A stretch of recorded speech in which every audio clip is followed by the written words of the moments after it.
Buenos días, amigos de Agenda Económica. Gracias por estar en un programa más de su costumbre, Agenda Económica. Jairon Severino Duarte, Luis Manuel Piantini Muni, Roberto Argüello y un servidor estarán con ustedes una hora de 10 a 11 de la mañana por este canal 27 RNN. Hoy nos toca hablar del discurso del presidente de la República el jueves pasado a las 9 de la noche. Se transmitió por todo el país. Sí. Se puso también en la plataforma de YouTube. Nosotros vamos a darle las palabras iniciales de comentar el discurso a Roberto Argüello, porque creo que de hecho se va a ausentar del programa antes de que termine. Vamos a dejar que Roberto inicie sobre el discurso del presidente Luis Abinader Corona. Roberto, la palabra es tuya. Muchas gracias, Ezequiel. Antes que todo, quería felicitarte a ti, a Jairón y a Luis Manuel, debido a que tuve una llamada del director general de Norfund para decirme de que el programa de la semana pasada había sido extraordinario y que inclusive había hablado con el director general de CIFI, que es el fondo de infraestructura más importante de toda Latinoamérica y a quien ha aceptado estar en tu programa, en el programa de ustedes, la próxima semana. Y luego viene el presidente del Banco Centroamericano de Integración Económica. Son tres personas importantísimas que están viendo cómo apoyan con dinero fresco a República Dominicana, tema que es muy importante para que el país salga adelante.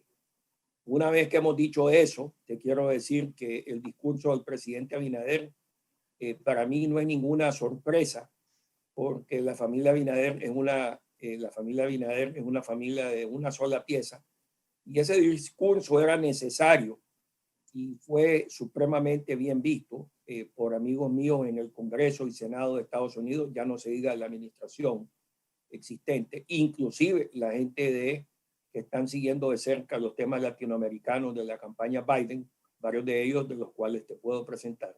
Y ese discurso cae como anillo al dedo a todas aquellas instituciones que están dispuestas a apoyar a Dominicana y su pueblo, porque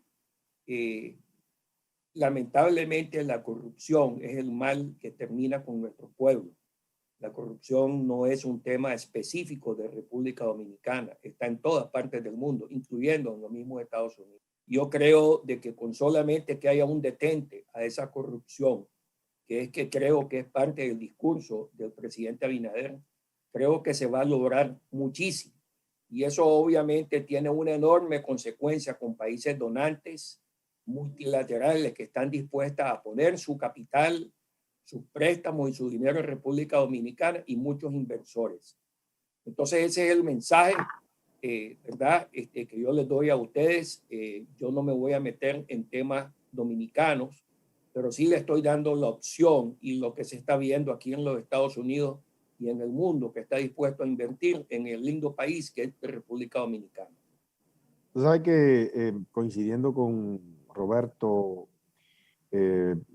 ciertamente que el presidente Luis Abinader, hay que decir que puso el oído en el corazón del pueblo, aunque quizás no esa era la primera intención del presidente. Por supuesto que no fue esa, porque la primera intención del presidente quedó expuesta en el primer proyecto de presupuesto que sometió y que ahora hay que volverlo a someter, ¿verdad? Porque hay que reformar eso.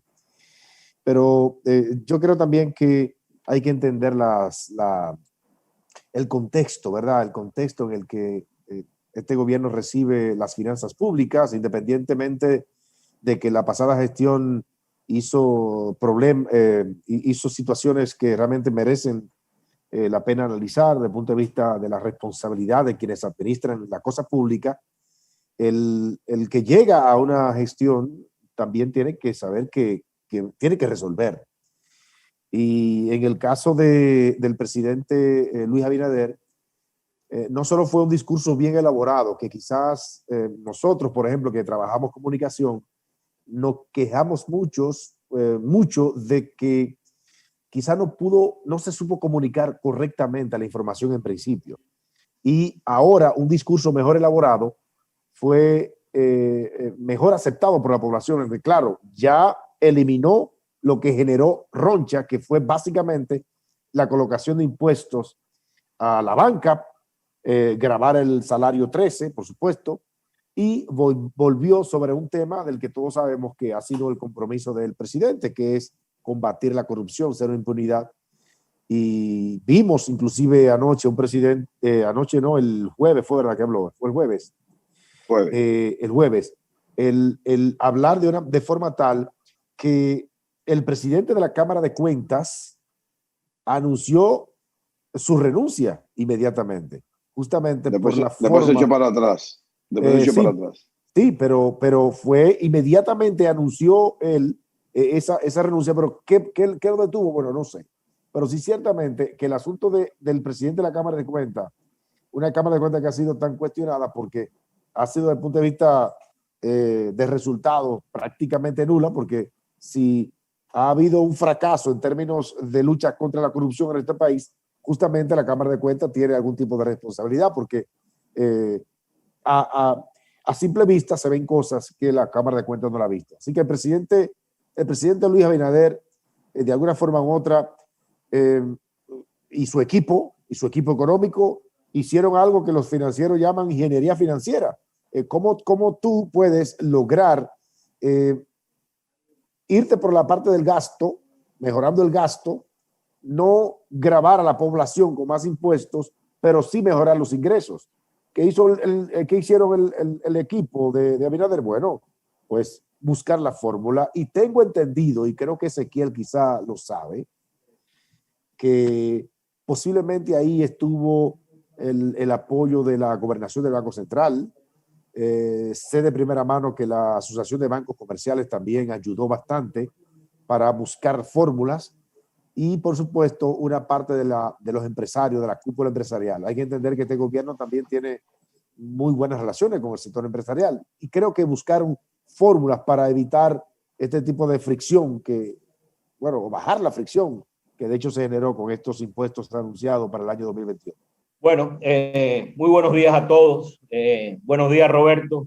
De nuevo, te damos la bienvenida a tu país también, que es República Dominicana, en esta transmisión. Buenos días, Ezequiel. Buenos días, Jairón. Buenos días, Julio, que está detrás de la cámara. Y buenos días, pueblo dominicano. Pueblo dominicano, que Dios me los bendiga a todos y que nos ayude a pasar con éxito esta calamidad. Yo creo que el discurso del presidente fue un gran discurso. Yo creo que ha dado una demostración de que es una persona que escucha y que tiene la humildad de reflexionar y de echar para atrás en decisiones tan trascendentales como fue esta. Indiscutiblemente, la discusión que se dio, primero fue porque fue sorpresivo la aparición de esto en el presupuesto sin haber sido informado. No había sido discutido en el Consejo Económico y Social, lo cual es una función del mismo cuando vienen este tipo de... Porque fue prácticamente una reforma, no estamos hablando de un impuesto, estamos hablando de varios impuestos. Después, también hay un elemento fundamental en todo esto, que no fue una crítica política, que fue una crítica desde el punto de vista de la economía, de la ciencia económica. Por ejemplo, el mismo salió en el Wall Street Journal del jueves, el mismo día del discurso del presidente, en su página editorial, mencionando al presidente Barack Obama, que en el año 2011 dijo que en medio de una recesión no se pueden poner impuestos. Cuando tú tienes un país con una caída del producto como República Dominicana tiene ahora mismo, estamos hablando de casi un 8%, una caída del consumo, una caída de la inversión, cuando tú tienes 2 millones de desempleados, cuando tú tienes cientos, para no decir miles de pequeños y microempresarios que se han ido a la bancarrota, que han cerrado su negocio por una actitud de expropiación del Estado, porque el Estado intervino en la economía cerrando los negocios y al cerrar los negocios expropió los ingresos de las empresas y expropió los ingresos de los trabajadores. Entonces hay una responsabilidad del Estado responder a esa situación. Y en todas partes se está dando. En Europa, en los Estados Unidos, en todas partes, hasta cheques se le está poniendo a la gente en sus cuentas. A todo el mundo, no solamente al desempleado. En algunos países hasta a todo el mundo. ¿Para qué? Para que aumente el consumo. Porque tú no puedes pretender sacar impuestos de donde no existen. Si las empresas no están teniendo ingresos, si hay 2 millones de desempleados, el consumo ha caído, ¿cómo vas a sacar impuestos? Se va a caer más la economía. Entonces yo creo que había un concepto ahí de política económica en sí, hacia qué es lo que tú estás buscando. Y yo creo que el presidente entendió ese mensaje, tal vez fue muy precipitado, porque fíjate lo que pasa. El presidente se preparó hace muchos años para llegar a donde llegó y tenía su programa de gobierno en su cabeza y de improviso se le ha caído todo eso. Porque lo que él pensaba implementar es imposible implementarlo ahora. Tal vez muchas de las medidas que él quería poner en vigencia es imposible. Inclusive, él habló de que iba a haber una recuperación del turismo de un 60% en diciembre, lo que no es para mí no es verdad. Europa está cerrada de nuevo por una segunda ola. En los Estados Unidos sigue el problema del COVID, inclusive. Hay situaciones entre los estados y la parte federal también de choque en términos de las medidas de restricción. En la misma España, ahora mismo la Suprema Corte de Justicia acaba de levantar un impedimento que puso el gobierno de que no se podía salir de Madrid. Entonces, ya tú ves que hay un problema serio para la movilidad de personas de los principales mercados que vienen a este país. O sea que estamos hablando de un turismo que tú lo vas a venir a recuperar después que se vacune la gente, tal, en el año 2022 por ahí. Tú tienes que pensar que el próximo año va a ser un año muy similar a este, que vas a tener que enfrentarlo con financiamiento, no dicho por mí, dicho por Carmen Reinhardt, que es la jefa económica del Banco Mundial, que es una de las principales críticas del endeudamiento interno. Sin embargo, ha dicho que es imposible, que los gobiernos no saben de dónde sacar recursos que no sea a través del financiamiento. La misma directora general de la CEPAL ha dicho que los gobiernos que recurrir también a financiamiento externo. Y el Fondo Monetario Internacional, inclusive se han hablado ya de algo que no se había hablado, que era de que los países de ingresos medios tengan, ¿no?, reestructuración de la deuda. Eso no se había mencionado porque el G20 le había dado ese beneficio a los países de ingresos bajos, pero a los países de ingresos medios ellos siempre lo han considerado con capacidad de pago, pero ahora mismo se han visto que los países están decreciendo a tasas tan importantes, con pérdidas tan importantes de ingresos, que es imposible que puedan pagar, porque no pueden pagar y tienen que asistir a su población interna, tienen que asistir a las empresas, tienen que asistir a los desempleados, tienen que empujar la economía. O sea que tú tienes que buscar los recursos debajo de la piedra. Entonces, fue muy inteligente la decisión del presidente, porque inclusive la CEPAL habló de un impuesto corporativo, que ahora no se ha aplicado aquí un impuesto corporativo. Aquí lo que se ha aplicado es un avance de las empresas. Ahora, yo te voy a decir una cosa. Aquí tiene que las empresas que se beneficiaron del COVID, que fueron las que operaron, que fueron las que tuvieron ingresos por encima de lo normal, aquí tiene que crearse un fondo de solidaridad por COVID, donde esas empresas aporten al problema de la salud, como es la recuperación de los activos que habló el gobierno, que deben de ser recuperados. Deberían ir a ese fondo, un fondo ya destinado a una función específica, que es la mejoría de la salud y enfrentar el problema de la pandemia. Bien, vamos a una pausa y volvemos al próximo segmento. No nos corten, amigos.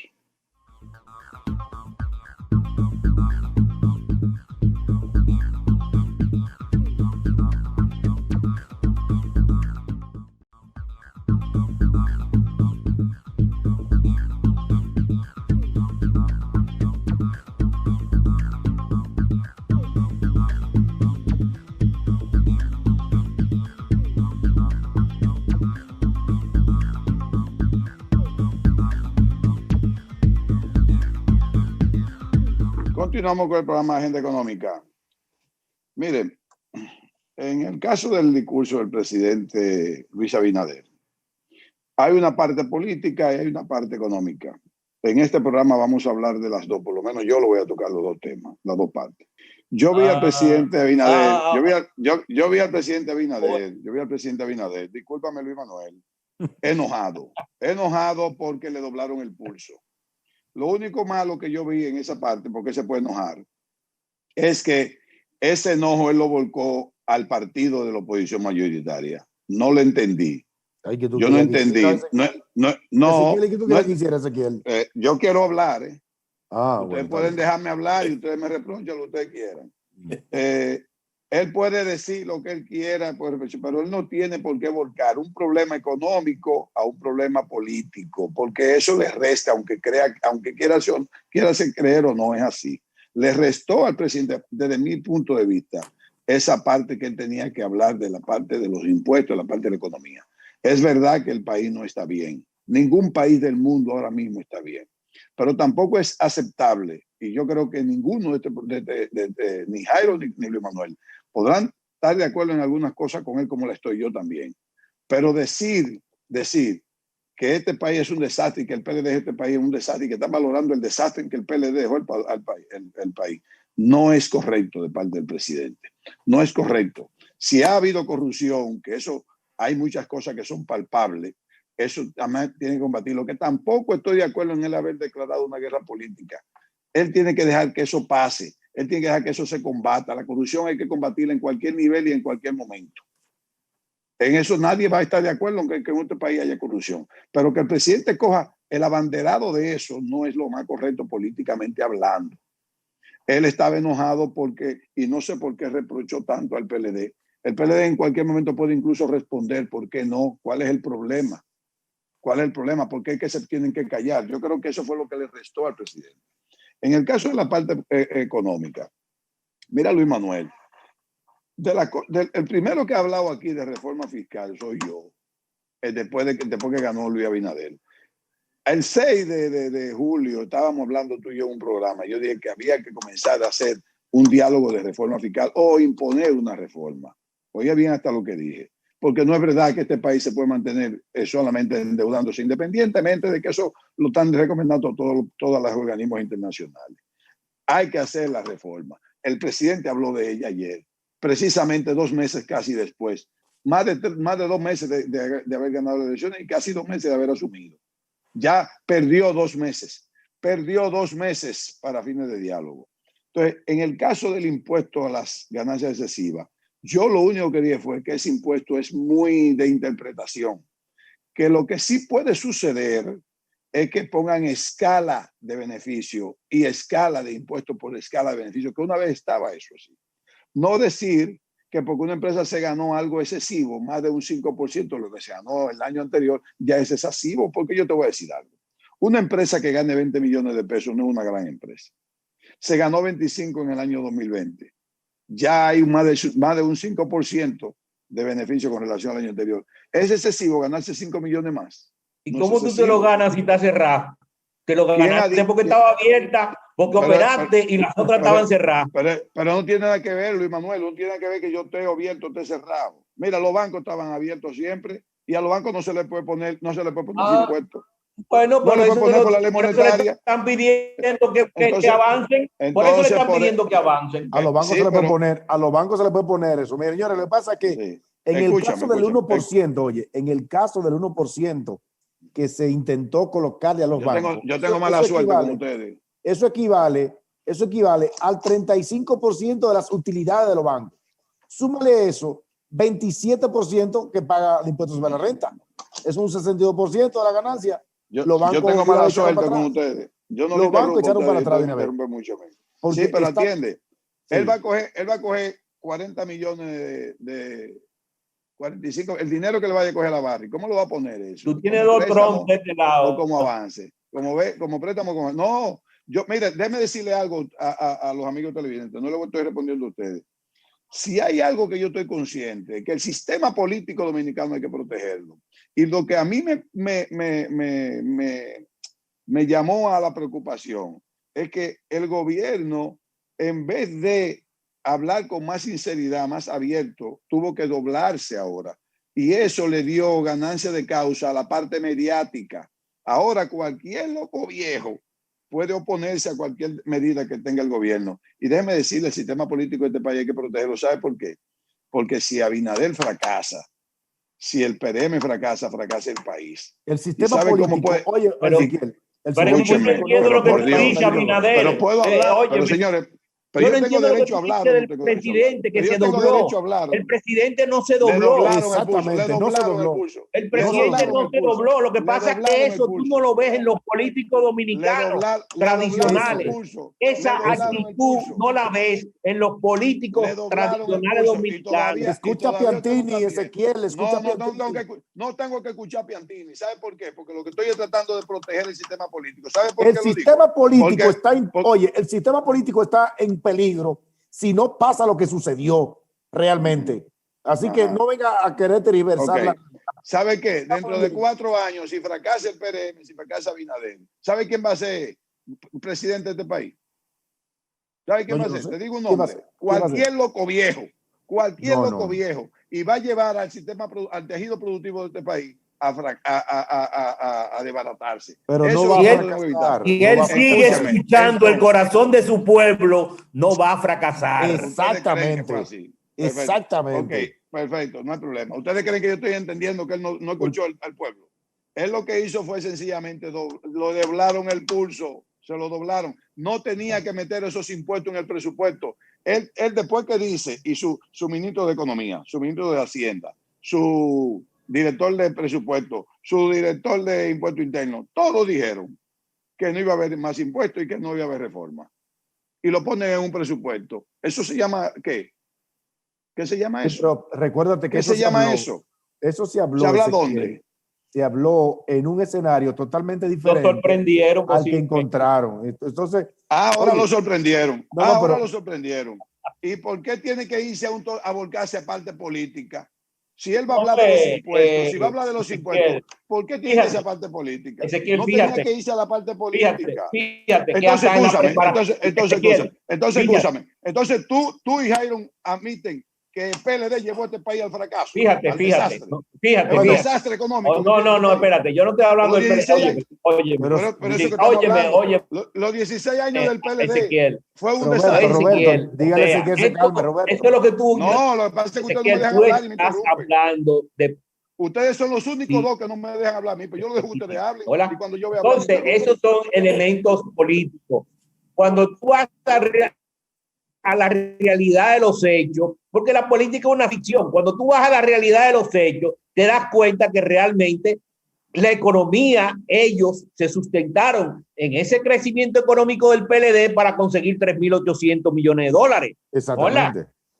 Ellos, esos 10.000 millones de reservas que tienen, se lo consiguieron por esos 3.800 millones de dólares. Sin embargo, durante la presentación, tal vez el presidente no se dio cuenta de lo que le escribieron, lo pusieron como si hubiera sido un esfuerzo del gobierno. Y ese aumento en la reserva vino por esa venta de los 3.800 de aumento de reserva. O sea, vamos por partes. Vamos por partes para que tú veas que yo veo las cosas, para que tú veas que yo veo las cosas desde todos los puntos de vista.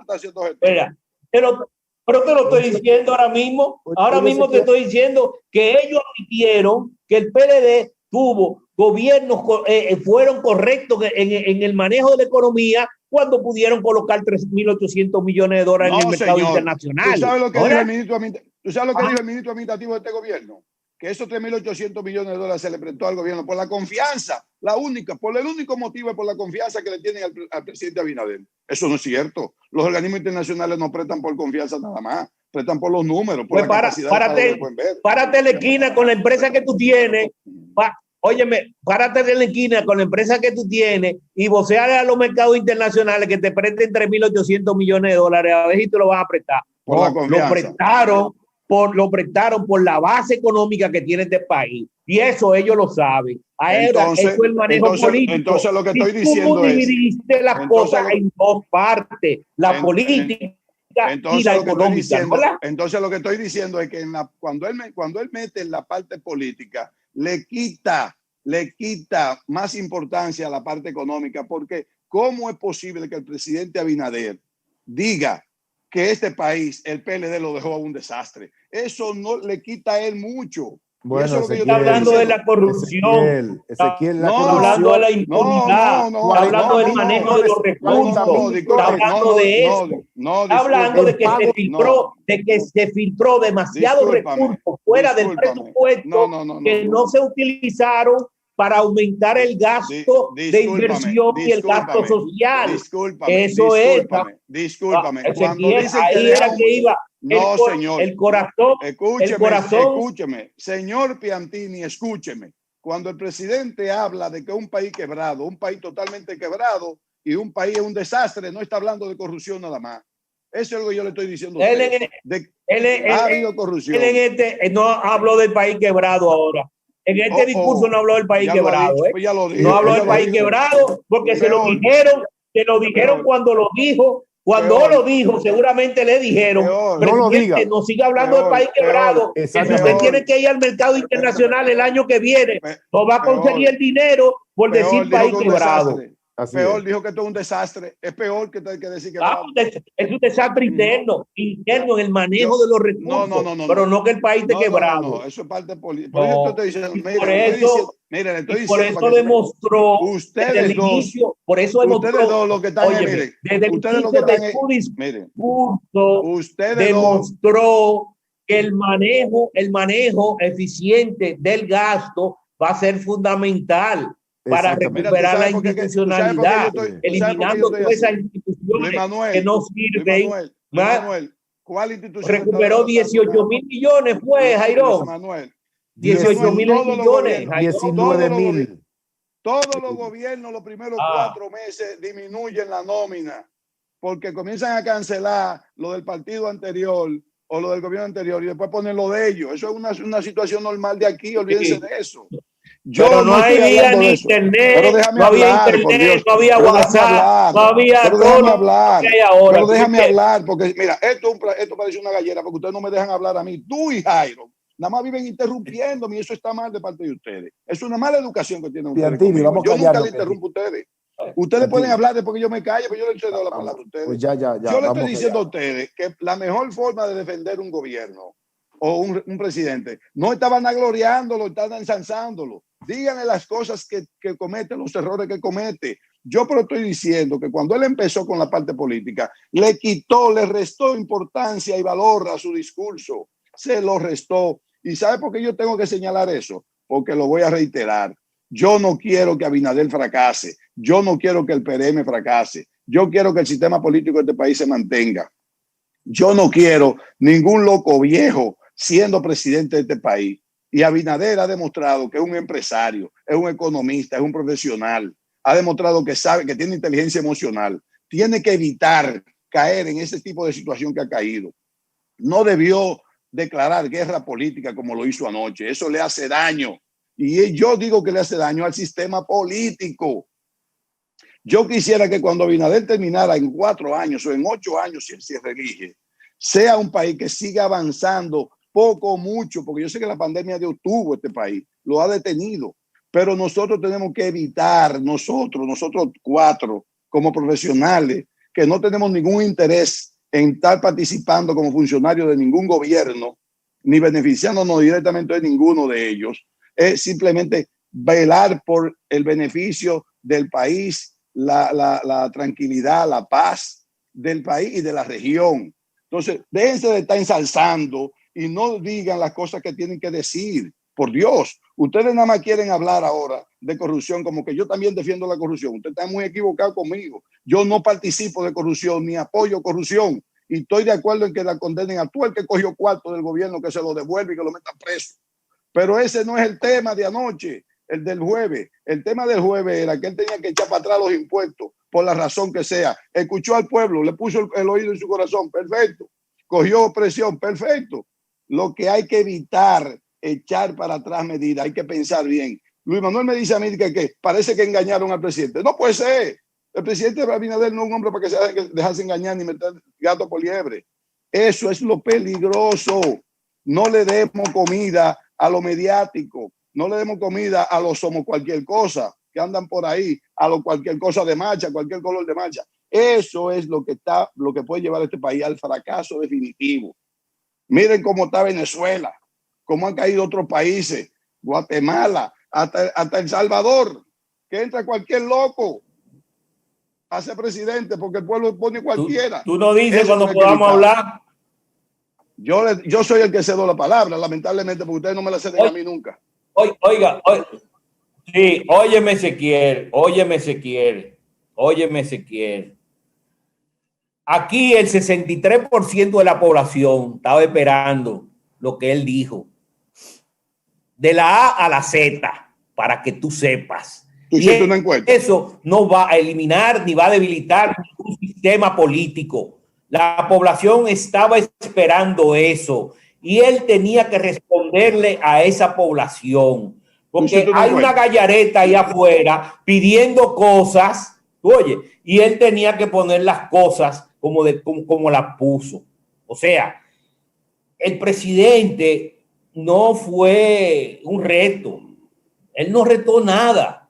Él tiene que exponerle a la población lo que él encontró como gobierno. Y si eso él encontró como gobierno, pues la oposición le responde. Porque ¿cuál es el problema? Esto es un sistema democrático. Ahora tú no puedes pretender que el otro hable lo que tú hables. Que el otro hable lo que tú hables. No. Porque tú quieres que el otro hable lo que tú hables. No es eso. No, Luis Manuel, yo no estoy diciendo que tú hables lo mismo que yo hablo. Lo que digo es en sentido figurado. En sentido figurado, te estoy hablando, en sentido figurado. La política, esto es economía política. Y como es economía política, esto no es microempresa, esto no es microeconomía, que tú te vas a una empresa a estudiar el efecto de los mercados en esa empresa y comienzas a tirar una serie de modelos. No, esto es política. Tú tienes que combinar lo que hay, los elementos políticos que hay, que olfatear lo que hay con la realidad y entonces plasmarlo en lo que tú vas a hacer y a programar y ejecutar. ¿No entiendes? O sea, yo creo que el presidente hizo lo que debió haber hecho y tal vez tardó en hacerlo. Ahora, yo no creo que él estaba enojado cuando él eliminó los impuestos. Se le notaba enojado. Yo creo que él se quitó una carga de arriba. Primero, una carga porque le iba a hacer daño a su economía, a la economía del país. Y segundo, una carga porque iba a crear un conflicto desde el inicio de su gobierno sin necesidad. Porque es que no había necesidad de eso. No había necesidad. Esos son novatadas de un gobierno joven que entra. Cuando tú ves la mayoría de sus funcionarios, son gente jóvenes. Entonces, tal vez eso fue una novatada, vamos a llamarlo así. Y él, naturalmente, como jefe del Estado, fue en el rescate de su gobierno, que eso fue lo que tú viste el jueves. Vamos a una pausa. Vamos a una pausa.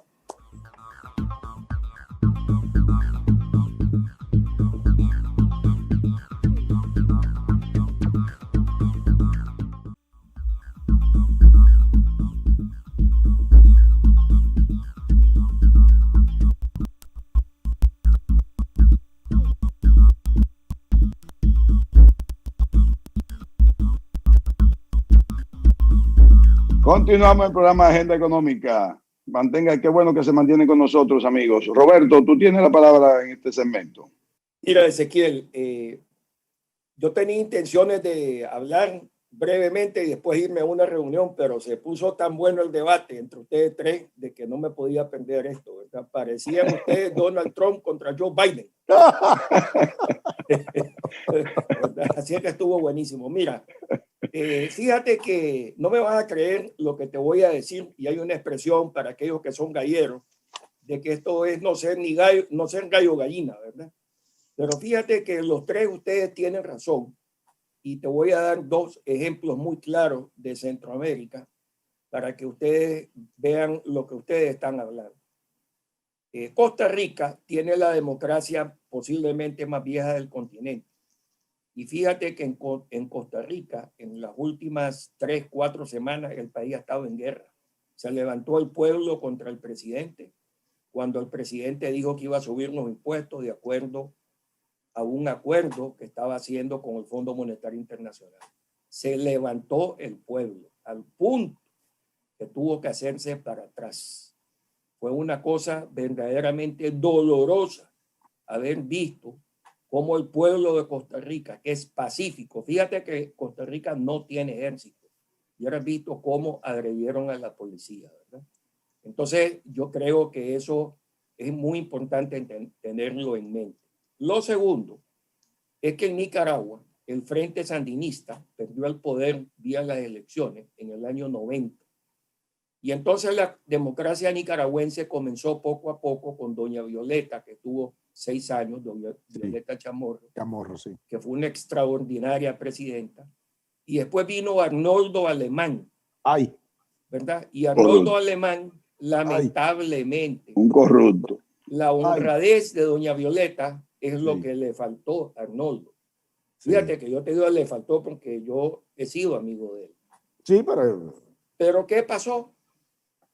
Arnoldo nombró a don Enrique Bolaños, su vicepresidente, que en los 5 años que Arnoldo fue presidente nunca vio un acto de corrupción. Jamás lo vio.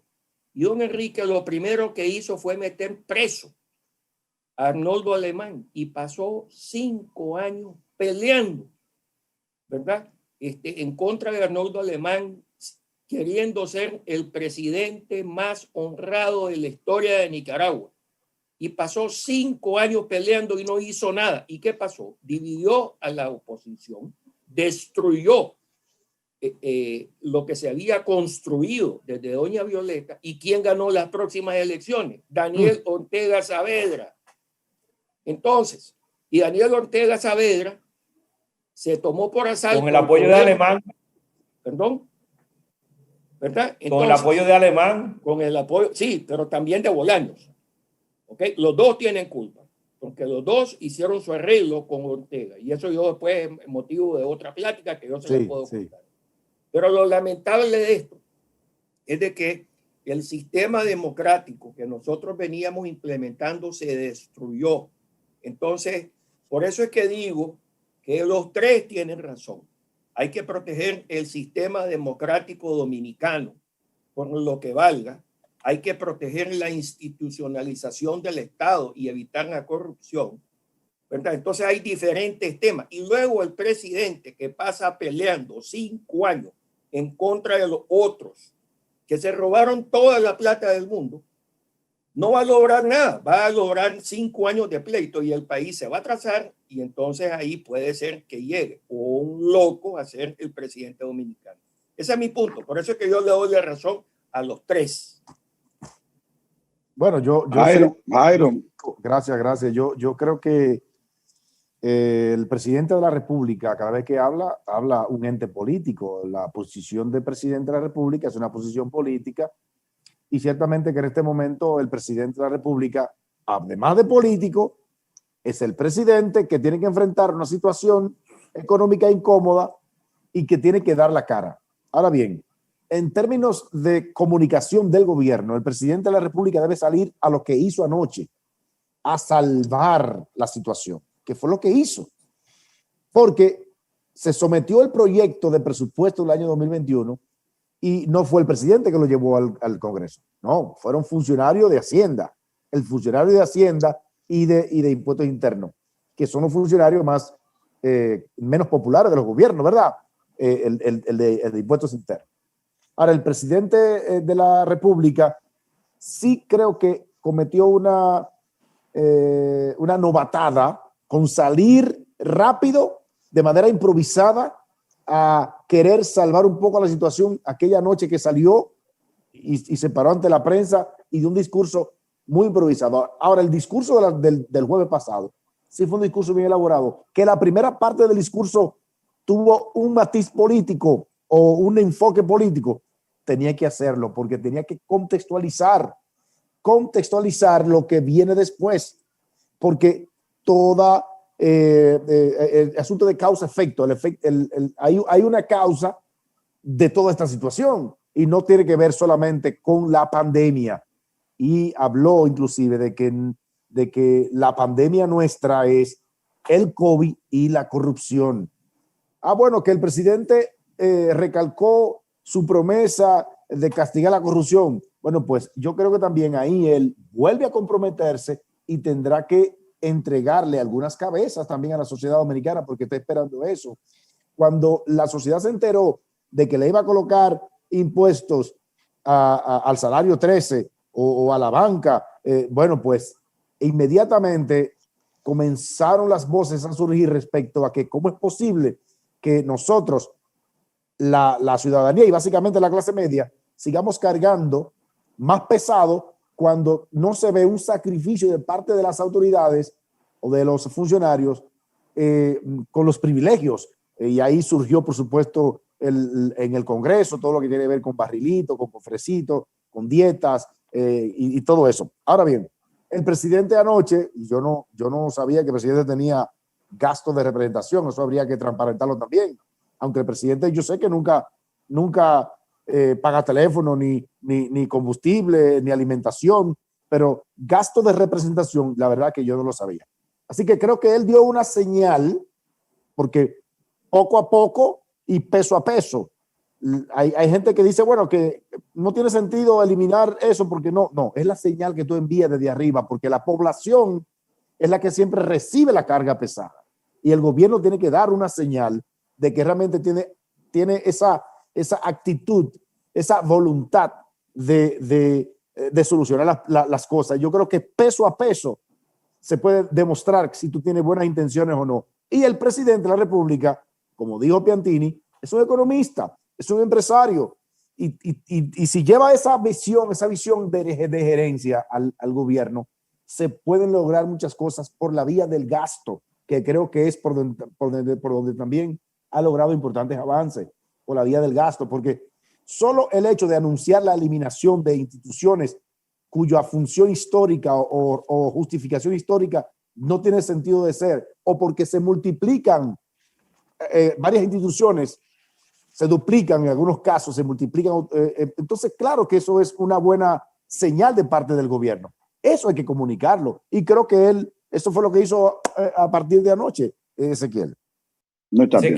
Bueno, me deja, ok. Sí, claro. Pero claro. quiero, o sea, es importante, o sea, es muy interesante. Creo que el presidente, en primer lugar, te quería decir, Jairón, que no hay que modificar el presupuesto. Lo único son las fuentes de financiamiento, que ahora en vez de buscar impuestos, lo van a aportar algunas empresas como avance.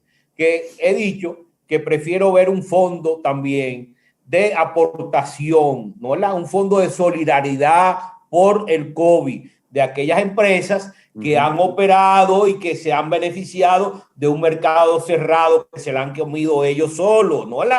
Y adicionalmente de los activos que pueden ser recuperados. Ahora, también el presupuesto, el presidente no puede pretender que el presupuesto del año que viene sea parecido al del año 2019, porque aquí ha habido una caída del Producto Interno Bruto. Él no puede pretender que sean los mismos niveles de ingresos, porque ¿de dónde lo va a sacar en términos de impuestos? Eso está sobreestimado. Pero podemos ir después en un análisis más pormenorizado del presupuesto en otra ocasión. Ahora, ¿a qué yo me quiero referir? Que aquí en este gobierno hay mucha demagogia también. Por ejemplo, yo creo que aquí, tal vez el barrilito y lo que yo que ok, perfecto, todo eso.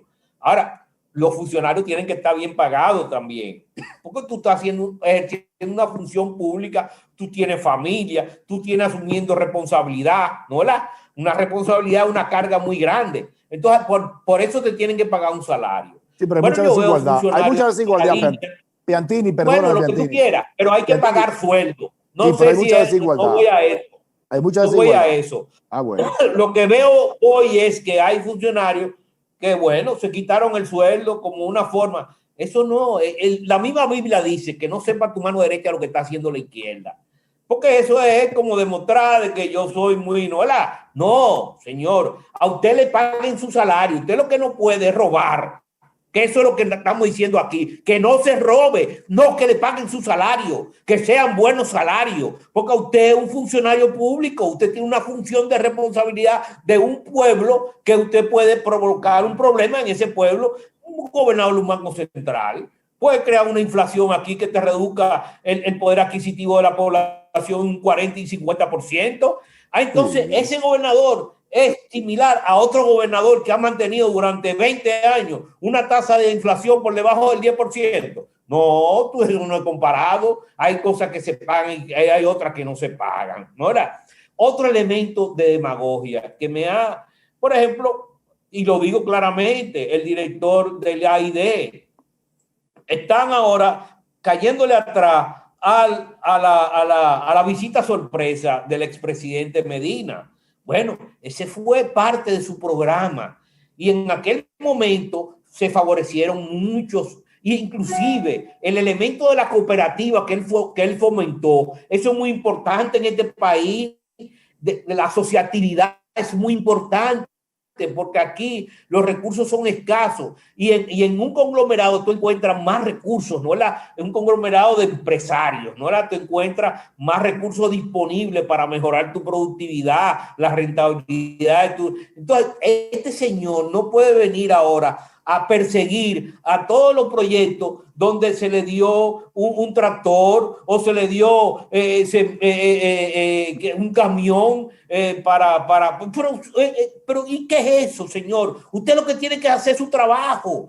Haga su trabajo. Esto no es cuestión de persecución y menos. Usted lo que tiene sí que hacer un inventario a ver si a esa gente que le dieron eso realmente lo están utilizando o era un grupito de políticos que le dieron eso para beneficiarse. No, usted va a ir a los proyectos y va a hacer un análisis, una evaluación de eso, a ver si eso es verdad, que esos recursos se están utilizando para eso, para el campo, para la producción, y si no, usted lo quita. Pero no ahora caerle a todo el mundo que sea un productor porque hayan recibido un implemento agrícola del gobierno. Bueno, yo le voy a dar un ejemplo de un tractor. El tractor por el que va a ser demandado por Charlie Mariotti. Ese tractor se lo donaron a 5 muchachos. No, es que son varios, no son varios. No, son varios, pero yo voy a mencionar ese, porque son muchos, son 18 según él. Pero ese tractor, el que él involucró a Charlie Mariotti, ese se lo donó el gobierno a 5 muchachos emprendedores que están sembrando piña en Monteplata, con una tierra alquilada, rentada. Y ese muchacho yo lo conozco, yo hasta lo llamé y le dije, ven acá, entonces dice, yo quiero que lo vengan a buscar, porque ese tractor fue donado por el gobierno, independientemente de que Faña lo tenga de otra manera anotado en su libro. ¿No? Y eso es lo que está pasando, eso es lo que tú dices está correcto. Pero vuelvo y yo quiero reiterar, señores. Eso es chisme. Tú no puedes manejar el gobierno con chismes. Correcto. Los gobiernos no se manejan con chismes. Correcto. El funcionario tiene que ser un funcionario responsable y efectivo. Por eso yo no yendo a la televisión. Por eso yo quiero decirle a ustedes que nosotros desde este programa tenemos la responsabilidad de decir las cosas como son. Lo que A es A, lo que es color negro es negro y lo que es color rosa es rosa. Porque nosotros no nos podemos quedar diciendo solamente piropos. Cuando las cosas son, para no echarle piropos, no se le echa. Cuando son piropos, se le pone los piropos. Pero a este gobierno y al sistema político tenemos nosotros que protegerlo, señores. Este país no puede caer en lo que han caído otros países, que se le ha desbaratado el tejido productivo, que han quedado en la bancarrota después de ser ricos. Este país va bien. Por eso es que no estoy de acuerdo cuando el presidente insiste en decir que esto es un desastre, que el PLD en sus 16 años es un desastre. No es correcto. El presidente tiene que olvidarse de eso. Y decir, sí, tiene que olvidarse de eso, porque este país no es un desastre, Jairo. Este país no está quebrado. Institucional, sí. Institucional, sí. Institucional, sí. Porque es ahí que hablamos. Es ahí que hablamos, Ezequiel. Pero eso no es culpa. Que por cierto, déjame decir algo. Espérate. El problema institucional del país no es culpa de un solo partido. Es culpa del sistema entero. eso es lo que ustedes están equivocados. El gobierno lo llevó a la cima del Everett. El problema, nosotros ahí subimos tanto que llegamos al Everett. Está bien. Ya, no entremos en eso. Mira, por cierto, que hay una fuente de recursos del gobierno que tiene que poner a funcionar, las multas en el transporte. Aquí, para que el transporte se ordene, que es un tollo, porque tú dices que aquí no se le critica al gobierno y el transporte de aquí es un tollo porque lo dejaron en manos de los sindicatos y se paran a donde quiera, donde dice no se pare, ahí tuvo un carro público pero y se te meten en el medio y bloquean la calle. Entonces, aquí hay que comenzar. Si el gobierno quiere ingresos, va a tener mucho ingreso poniendo multa en los parqueos, multa en las calles, en la gente que se mete y bloquean al otro y cogen a la izquierda cuando es en rojo o cuando no tienen que coger. Ahora también hay que meterle multa a los policías, porque los primeros desorden son los policías, porque al permitir esos desorden, ellos lo que pasa es que picotean, ¿sabes? Entonces, bueno, hay que organizar. Y yo lo dije en uno de los primeros artículos que dije, que si este gobierno quería que lo vieran cómo era en términos de organización, lo primero que tenía que marcharle era el desorden tan grande que hay el tráfico en este país. Bueno, señores, el programa terminó. Esperemos que en el próximo programa podamos hacer un análisis del presupuesto, de cualquier otra situación económica y social de la región, no solamente de República Dominicana. Así que gracias por su atención. Hasta la próxima entrega. Bye, suerte.